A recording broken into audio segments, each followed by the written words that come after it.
What's up, guys? We're back for day 9 of the D-Rose Sneaker Challenge. So today, we chose a shoe that's meant to represent family because today's day is the date of Derek's first son's birthday, PJ. So happy birthday to PJ, guys. And with that being said, let's get right into this review.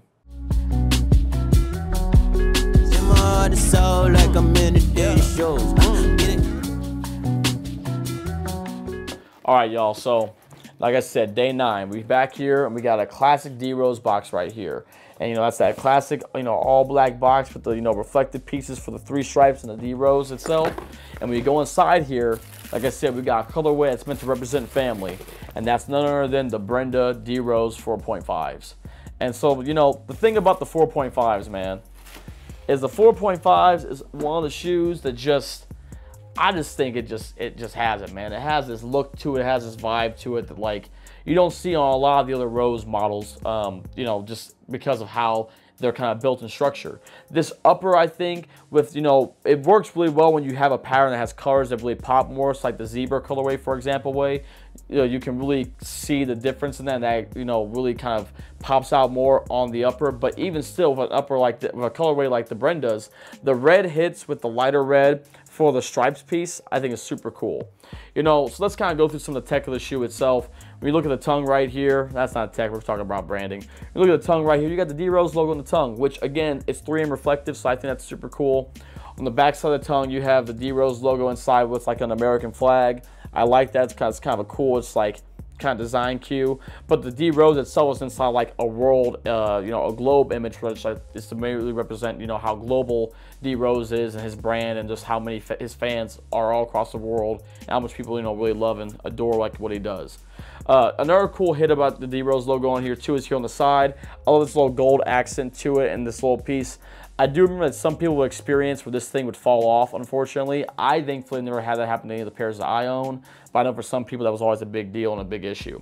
This does have the sprint frame. I know some people hate the sprint frame. Like I always have said this whole month, and I've said for the entire time that I've played in shoes with it, I don't hate it. The sprint frame does keep your foot locked into the heel base of the shoe, and it also does really help you stay, with a lot of support there in your heel. And I've always found it, to be fine, but that's because my foot isn't super wide. If you do have a wide foot, there is a chance if you do try to buy a pair of these still now, or you buy a pair of the 4 Resto mods, you will experience, that tightness there, which again, it just depends on your foot type itself.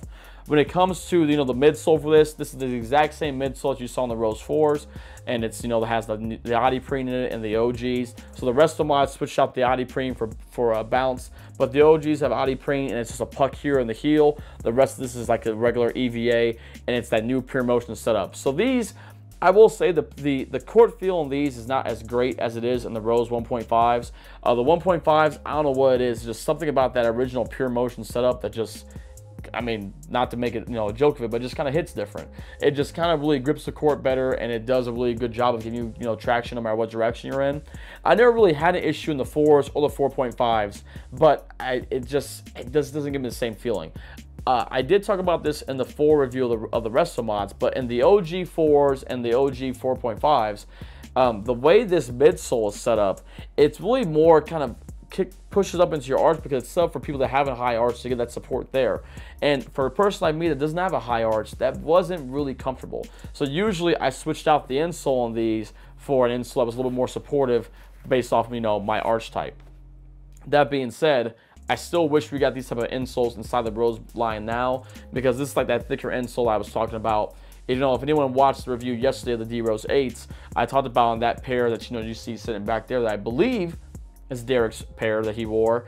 That insole in there was a thicker insole like this. It's one of the old classic insoles, but Adidas stopped using these insoles pretty much around the era of boosting the shoes. So like the Rose 5s, I'm pretty certain they'll have insoles like this.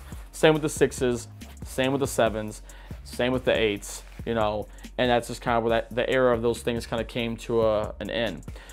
We again talking about our tech feature, the collar of the shoe on both sides does have Geo Fit, so that's the technology. It's basically a memory foam. It's meant to wrap around your ankle and give you a secure fit.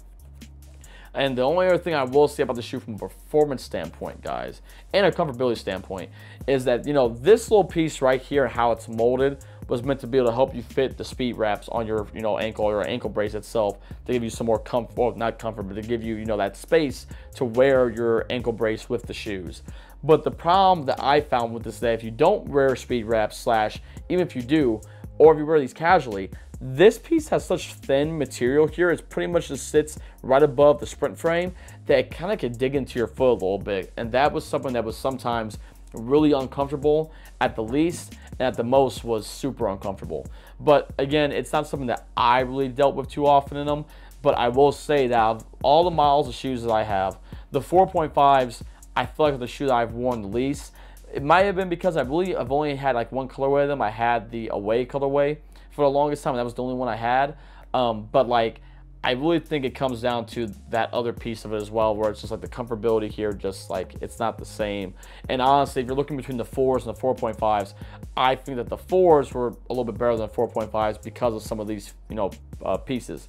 But from a design standpoint, I do love the way the 4.5s look. Again, the Rose line, I think, with the 0.5 models had a really cool opportunity where they would end up, switching out the uppers. So you'd have the uppers where it was, the dual tone piece, for the 4s, but then you had, this like striped version for the 4.5s. So that's kind of cool. Something else is interesting about the 4.5 model itself is that they always have these little lace jewelry pieces. So you have the Rose logo here on that part, and then on the other side you have the old Rose branding, which was the Rose with the 3 stripes for the E. And I think that's really kind of cool because it just, again, is ways to kind of add additional branding to the shoe, but also just give you like a little bit of extra touch to things. Now, something I should have talked about a little bit earlier, but I do want to talk about before we get to the end of the review, guys, is that back during the Rose 3s and the Rose 4s and the Rose 4.5s, and I should say 3.5s, we used to get this little hang tag with them, which I thought was cool. And so the chain piece of it's inside there, but we used to get this hang tag with the D-Rose logo on it as well. I really thought these were cool. I think I actually still do in one of my vehicles. I still have a Rose hang tag sitting there, just because I around like my rear view mirror, because it's a way to kind of still rep D-Rose.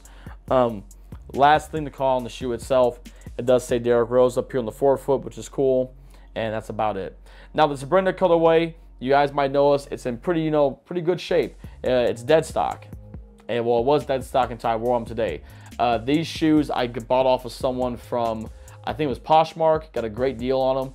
And whenever I can find an old D-Rose model for a cheap price and it's dead stock, I pretty much jump on it, especially if it's my size.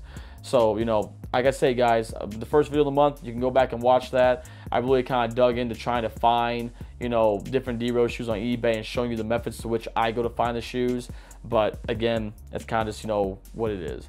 So, I appreciate you guys tuning in. We've almost made it 10 days. Tomorrow's my grandmother's birthday, so may she rest in peace.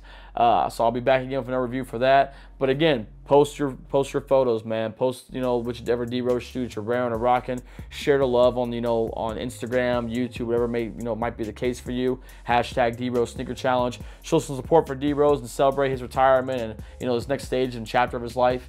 And, just, comment down below. Let me know what you guys think. Is this one of your favorite colorways of the 4.5? Do you really like the Brenda colorways, usually the Rose line? Do you have another favorite colorway? Let me know. Until next time, guys, or I guess I should say until tomorrow, I'll see you guys then. Have a great rest of your night. Peace.